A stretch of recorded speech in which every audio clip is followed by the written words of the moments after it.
Halo teman-teman, selamat balik ke channel kita. Hari ini, kita jelajahi dunia penuh warna. Visual meledak, terinspirasi dari ukiran kayu dan teater kabuki. Dari film Mononoke the Movie, Chapter 2, The Ashes of Rage. Harem penuh intrik, roh tikus api bakar apa aja jadi abu. Buat lawan iblis ini, ada tabib misterius hadapi amukan gaib. Bisa nggak dia ungkap kebenaran dan bawa damai ke harem? Nggak usah lama-lama, langsung mulai. Film dimulai dengan papan catur. Nggak perlu lihat langkah, cukup lihat status pemainnya. Udah tahu siapa menang. Otomo, dipanggil Tuan, ngomong. Fujimaki keringetan, takut sampai sujud ke lantai. Meski tahu 8 langkah lagi kalah. Otomo nggak goyah, malah ketawa ngejek. Bukan cuma itu, Otomo ngomong ke Utayama di sebelahnya soal anak ceweknya, pengelola harem, yang baru meninggal. Mereka harus cepat cari pengganti. Otomo sindir. Bahaya. Api yang harus dipadamkan sebelum menyebar. Di luar harem, tadinya pelayan lagi susun lampion. Biar nggak bolak-balik, 2 pelayan tumpuk lampion tinggi-tinggi.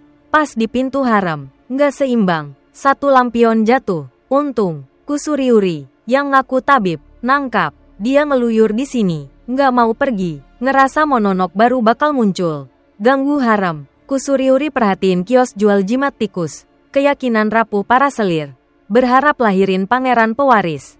Malam tiba, saat nyalain lampu di sepanjang jalan dan jagain karena pernah ada selir nggak selamat dari kebakaran. Kejadian ini baru aja terjadi. 2 pelayan lihat rombongan dipanggil buat nemenin kaisar malam ini. Pemimpinnya Fuki, selir paling disayang saat ini. Beda sama selir lain, dia bukan dari keluarga kaya. Cuma modal cantik dan sedikit keberuntungan sampai sejauh ini. Makanya, banyak yang gak suka sama dia di harem. Pas asik ngobrol, di belakang pelayan, Botan, putri Otomo, tegur mereka karena gak jaga api baik-baik. Lalu pergi pelan. Setelah nemenin kaisar, semua selir dipanggil ke aula. Semacam rapat harem. Nyonya Suikoin, ibunya kaisar, juga ada di dalam. Fuki, dengar kabar dari pelayan dekatnya. Masuk perlahan di bawah tatapan kesel pelayan lain yang dulu selevel sama dia. Di ruangan itu, rencana Otomo, yang mau kuasai harem, mulai jalan. Anak permaisuri diserahin ke Matsu dari klan Katsunuma, yang benci banget sama Fuki. Buat dipelihara, nggak boleh ada yang protes. Selanjutnya, jabatan pengelola harem dikasih ke Botan. Dengar kabar itu, Fuki kaget. Dia curiga orang-orang di istana komplot nargetin dia. Dia berdiri protes, tapi tiba-tiba mual hebat. Ambruk ke lantai. Ruangan buru-buru panggil tabib istana cek nadi. Berita cepet nyebar. Semua tahu Fuki hamil anak kaisar. Pelayan yang tadi kesel sama Fuki, pas bersihin muntahannya, dengar kabar ini, marah banget. Nggak terima darah kaisar ada di Fuki. Tiba-tiba, kejadian aneh di aula. Kusuriuri di luar ngerasain sesuatu. Pelayan tadi balik masuk, teriak kepanasan. Tubuhnya ninggalin bekas hangus dimanapun dia sentuh. Nggak ada yang berani bantu. Cuma bisa lihat dia hangus jadi abu. Kusuriuri dicegat penjaga pintu. Nggak bisa ngapa-ngapain. Buat matiin berita, Botan, yang baru jadi pengelola harem, suruh semua tutup mulut. Penyelidikan diserahin ke pria di aula. Suasana pelan-pelan reda. Kehamilan Fuki beneran dikonfirmasi tabib. Ayah dan adik Fuki cepet datang. Udah minta ketemu dari sebelumnya. Pengen jaga nyawa Fuki. Mereka usul Fuki ninggalin harem. Tapi Fuki nolak. Susah payah dia sampai di posisi ini. Nggak gampang nyerah. Koju, pelayan dekat Matsu, khawatir anak di perut Fuki bakal ganggu tuannya. Punya pikiran jahat. Begitu pikiran itu muncul, api di lampion dekatnya menyala. Malamnya, dia bawa botol obat aneh. Nyelip ke harem, masuk aula Fuki. Tuang obat itu ke airnya. Selesai. Koju ngerasa diawasi, tiba-tiba kepanasan, panas nggak tertahankan, cuma bisa teriak. Kusuriuri, yang sore tadi tempel jimat, muncul di dekat situ, kejar Koju, tapi nggak sempet selamatin. Di ruangan, cuma Kusuriuri, 2 pelayan, dan Botan, pengelola harem. Kusuriuri nggak banyak omong, lempar jimat ke tembok, api aneh muncul, katanya, itu, percikan, dari, tikus api. Yokai yang gak berhenti bakar sampai habis semua targetnya. Meski udah coba, tikus api harus dimusnahin biar selesai. Meski berjasa, Aturan haram larang cowok masuk. Kusuriuri hampir kena hukum Botan. Untung, penjaga pintu bela. Dia lolos. Kusuriuri bilang, cuma pedang dia yang bisa bunuh tikus api. Dan cuma dia yang bisa ngelakuin. Untuk mencabut pedang, 3 elemen harus lengkap.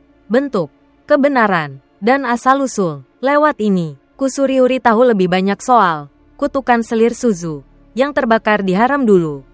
Api nggak menyebar, cuma membunuh Suzu. Di kalangan pelayan, semua tahu cerita ini, tapi asal-usulnya nggak jelas. Pas meninggal, Suzu konon hamil anak kecil. Selain gosip ini, Kusuriuri ajarin pelayan cara kenalin percikan api. Saat 2 lonceng di timbangan Tianping di Serambi berbunyi. Di haram, Fuki balik ke kamar setelah ketemu selir lain di aula. Dia dengar dari pengelola soal airnya diracun. Mikir mereka panggil dia buat ngejek. Kepikiran, Fuki ambruk di Serambi. Nggak kuat kendali emosi. Pelayan dekatnya panggil tabib. Tabib datang, bawa botol obat sama kayak punya Koju. Begitu botol keluar, timbangan Tianping berbunyi kencang. Penjaga pintu nggak nahan lagi. Buru-buru kasih Kusuriuri masuk. Tabib deketin cawan obat ke bibir Fuki. Saat itu percikan api nyerang dia. Meski Kusuriuri datang, nggak bisa bantu. Botan, dengar jeritan, udah berdiri di kamar. Dari mulut Fuki, suara Suzu keluar. Nggak bisa dimaafin. Diulang-ulang. Tabib ngaku nggak meracun. Cuma jalani tugas yang semua tabib lakuin turun-temurun. Omongannya bikin orang di kamar makin marah. Percikan api makin ganas. Akhirnya, tabib cuma jadi abu. Lihat situasi gawat. Botan, pengelola haram, nggak nahan Kusuriuri lagi. Dia suruh cepet selesain. Biar nggak ribet, Kusuriuri minta bantuan penjaga pintu. Pinjam semua barang selir di haram buat jadi wadah. Dia gambar 2 persegi panjang. 1 besar 1 kecil. Ngelilingi Fuki yang pingsan. Barang berbentuk tikus ditaruh di sekitar persegi. Kusuriuri mulai ritual usir mononok dari tubuh Fuki. Pas mulai mantra, dia tempel jimat-jimat ke tubuh Fuki. Percikan api keluar berbondong-bondong. Coba kabur, tapi terhalang 2 persegi panjang. Nggak ada jalan. Mereka masuk ke barang bentuk tikus yang udah disiapin. Barang itu langsung terbakar begitu dimasuki. Fuki masuk alam mimpi. Lihat dirinya jadi Suzu. Dengar obrolan ayahnya soal aborsi anak di perutnya cuma gara-gara sindiran Otomo.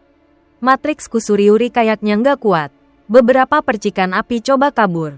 1 nyaris nyerang Botan. Untung Kusuriuri cepet nahan. Manfaatin kelengahan Kusuriuri. Percikan api buru-buru kabur dari kamar. Ninggalin ruangan sunyi. Barang-barang itu hangus jadi abu.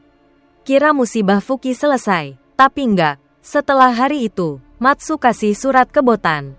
Katanya dari Fuki buat Kaisar pas nemenin malam. Isinya enjem diri sendiri. Di haram, ngirim surat pas malam itu tabu. Berita ini nyebar sampai ke ayah Fuki dan Otomo. Sebelum ketemu Otomo, Fuki nemuin ayahnya duluan. Soalnya dia yang panggil. Sama kayak dulu sama Suzu. Ayahnya bilang mau padamin api. Maksudnya hapus anak di perut Fuki. Tapi entah apa yang Fuki bilang. Penjaga pintu sampai nangis. Abis itu, mereka berdua ketemu Otomo. Bukan cuma Otomo, ayah anak Matsu juga ada. Botan, putri Otomo, pengelola haram, masuk pelan. Otomo to the point, tanya soal surat. Biasanya Botan dingin, kira bakal nyalahin Fuki. Tapi kali ini dia bela Fuki. Botan bilang, sejak Fuki hamil anak Kaisar, dia berulang kali diracun. Surat ini muncul, kayak tuduhan palsu buat pojokin Fuki. Botan bilang pewaris masa depan dalam bahaya. Dengar itu, ayah Fuki mulai tunjukin wajah aslinya di depan anaknya. Otomo bilang cuma bangsawan atau kelas menengah yang boleh hamil pewaris. Semakin dia ngomong, api makin ganas, makin ngeri. Pas Fuki marah berdiri konfrontasi, percikan api tambah buas. Saat api melayang tinggi, Kusuriuri muncul. Percikan nyerang ke tengah. Orang-orang di atas jatuh bersamaan. Tikus api muncul. Begitu sampai, tikus api bakar Matsu, penyebab penderitaan Fuki. Lalu kumpulin semua percikan. Coba bakar diri sendiri, bikin Kusuriuri kaget. Otomo panik lihat ini, nolak semua perbuatannya. Tapi percikan gak ampun siapapun. Mereka gabung, jadi tikus raksasa, lawan Kusuriuri, nyerang Otomo. Tiba-tiba, Fuki masuk ilusi Suzu. Dia lihat Suzu dulu rela buang anaknya, lalu bakar diri. Otomo yang coba kabur, nggak lolos. Otomo teriak minta tolong anaknya. Bilang tanpa mereka, harem bakal kacau. Tapi Botan pilih kebenaran. Rela lepaskan ayahnya demi selamatin anak di perut Fuki. 3 elemen Kusuriuri lengkap. Pedang bisa dicabut. Dia manfaatin momen. Tarik pedang. Cepet habisin tikus api. Nggak bisa kabur. Pukulan Kusuriuri tegas. Nggak kasih satupun hidup. Antar Mononoke ke tempat asalnya. Pas Kusuriuri simpen pedang, roh jahat musnah. Dia balik ke wujud asli. Cuma Botan yang tersisa. Baru ketahuan. Pas ketemu ayahnya, Fuki putusin pertahanin anaknya. Walau nyawanya taruhan. Akhirnya, damai balik ke harem. Fuki boleh pelihara anaknya sendiri. Nggak diserahin ke orang lain. Selir-selir di harem lebih rukun. Kusuriuri nggak perlu sembunyi lagi masuk harem. Soalnya dapat kartu izin dari Botan. Istimewanya, kembang api yang dilarang Otomo bertahun-tahun kini meledak indah di langit. Satu percikan api muncul lagi. Nggak jahat, cuma bawa sedikit rindu. Selesai sudah kita jelajahi Mononoke the Movie. Chapter 2. The Ashes of Rage Asteris. Gimana pendapat kalian soal perjalanan tabib dan misteri plus aturan tak tertulis di harem? Tulis komentar di bawah. Aku pengen banget dengar pendapat kalian. Jangan lupa like kalau suka video ini. Subscribe, dan klik lonceng biar nggak ketinggalan lanjutannya. Salam, sampai jumpa.